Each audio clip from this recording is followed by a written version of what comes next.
Всем привет, меня зовут Гульназ, мне 22, и я записываю это видео для моих подписчиков, которые очень часто задают вопрос про мою работу. Я организовываю концерты, на данный момент у меня есть проект как Шамовен, мы делаем концерты при свечах, классической музыке, струнный квартет, обязательно приходите.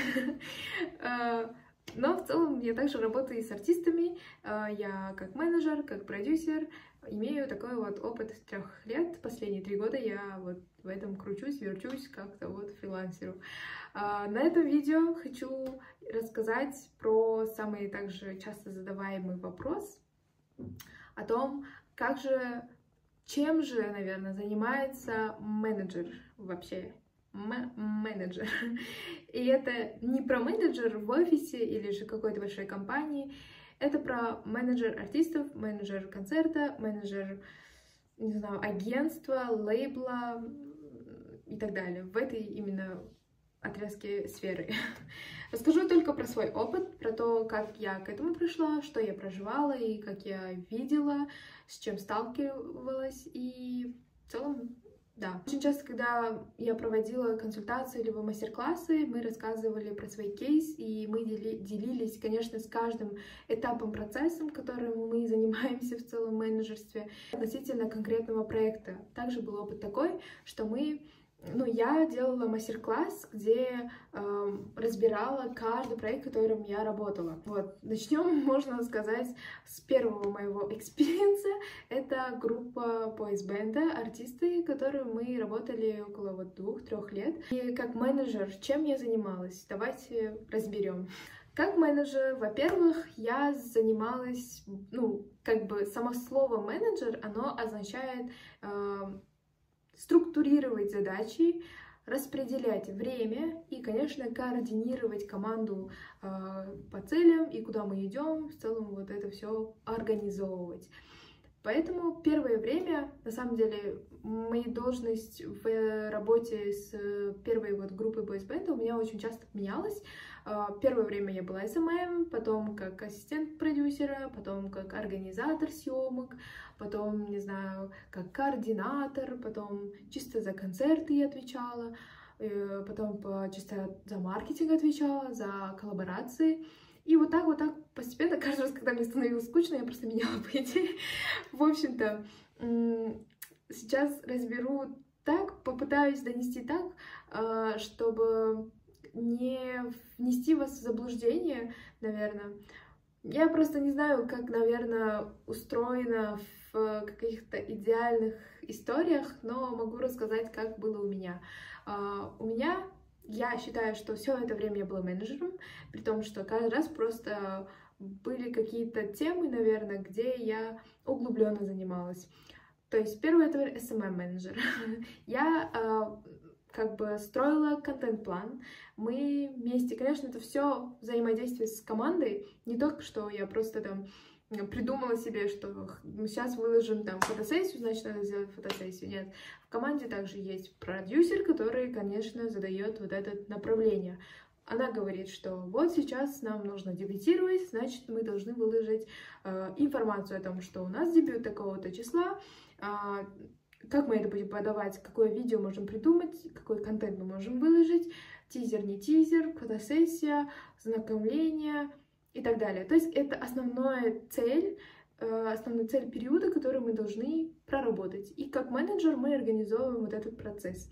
То есть находим референсы, смотрим примеры, как дебютируют другие артисты и адаптируем под себя, как мы можем сделать. Мы можем выложить дату, также стратегически мы расписываем время, допустим, если мы в 6 выкладываем дату, то в 7 уже фото, потом в 8, либо на следующий день мы можем выложить тизер, и это все при обсуждении, конечно, адаптируется, меняется, тестируется и так далее, но так или иначе менеджер занимается вот этим всем процессом и контролирует, чтобы это так произошло.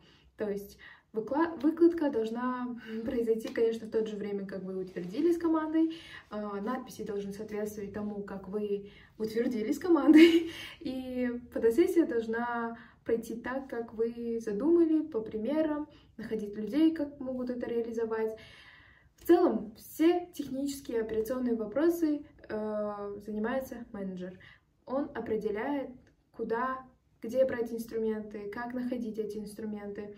То есть тут продюсер задает направление, говорит, как надо, и в моменте, если нужно, то скорректирует вот этот момент.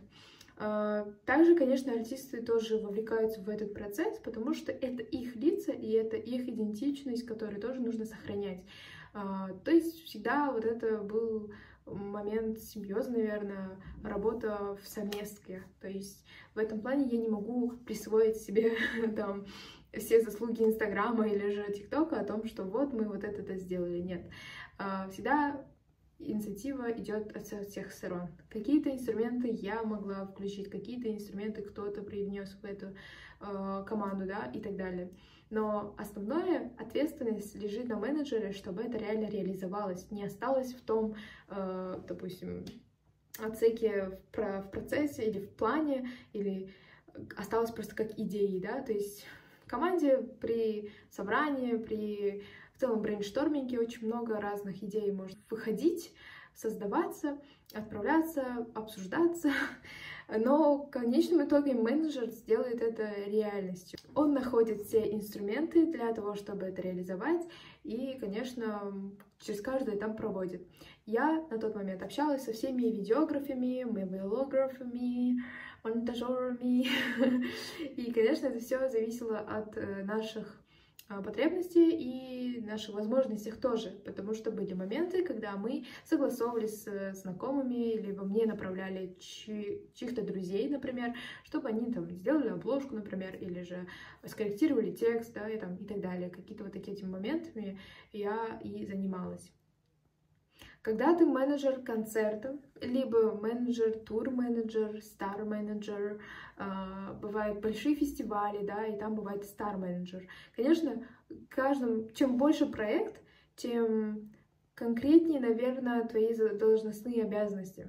Потому что если проект большой, то, скорее всего, он может себе позволить департамент маркетинга, департамент технических услуг, департамент, не знаю, работы с артистами и так далее. И, конечно, работа с артистами, туда входит еще несколько, 5-6 человек, которые, каждый из них там, кто-то за перелеты отдельно отвечает, кто-то за отели, кто-то за их костюмы, кто-то за гримерки, кто-то за райдер, то есть вот так можно разделить, раздробить это все.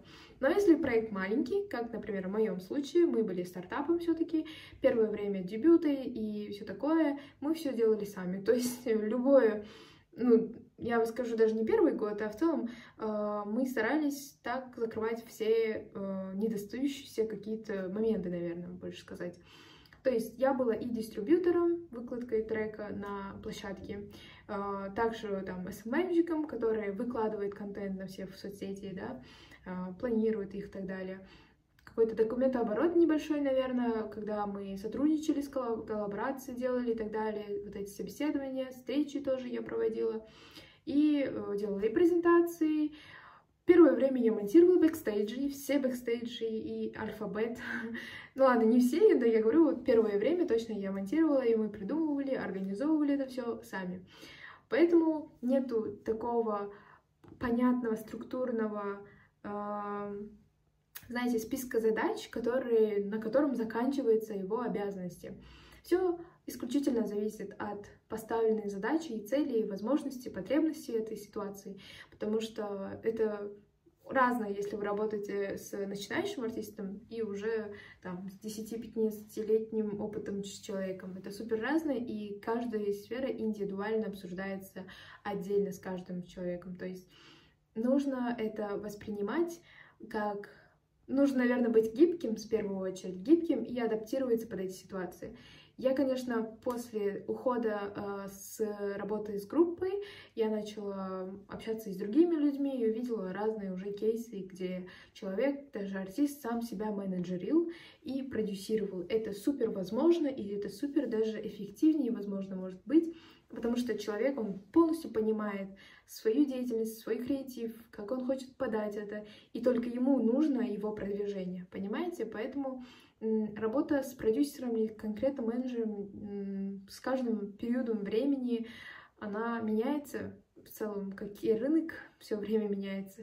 И я считаю, что в этом плане нужно, во-первых, быть осознанным, то есть вот понимать, как вот работает, вот, допустим, грубо говоря, если на вашем рынке, да, перед вами, в вашем городе даже, скажем, есть там около 30 артистов, которые соло, да, будет, ну, это не особо важно, соло или группа, или дуэт, неважно, артист, группа, так скажем, команда, окей.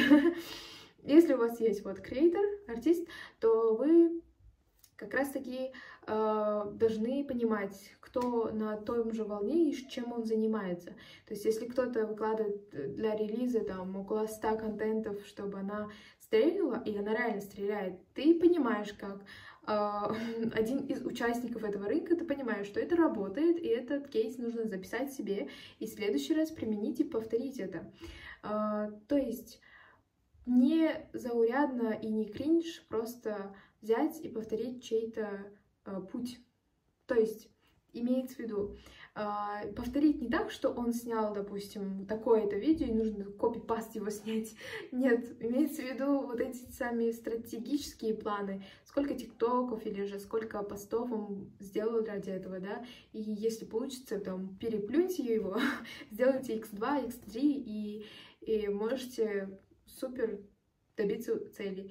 И я считаю, что все эти видео про мою деятельность и про мой опыт будут полезны не только людям, которые хотят этим заняться и как-то помочь творческим людям. Она будет очень полезна людям, которые сами хотят стать артистами и, конечно, работают в эту дорогу. То есть я очень много замечаю такие кейсы, когда человек самозанятый, он пишет свои треки и выкладывает, но пока не понимает, как его продвигать или какие действия он может упускать. Насчет продвижения, я думаю, можем поговорить в отдельном видео, которое я запишу в следующем, потому что это тоже очень интересный кейс о том, что я смотрю на это более экономическом взгляде, потому что я закончила маркетолога, и какие-то вот основные аспекты терминологии, инструменты, они очень схожи с даже базовыми другими бизнес-сферами, бизнес-структурами. Я думаю, на этом можно закончить. Я надеюсь, я вам ответила на вопрос, чем же занимается менеджер, как минимум в моем опыте, чем я занималась. И, конечно, это не до конца все. Очень невозможно, конечно, рассказать про все аспекты за эти 3 года, но я думаю, мы можем вместе вырасти. Если что, задавайте вопросы внизу, я буду более подробнее такие же видео записывать. Спасибо.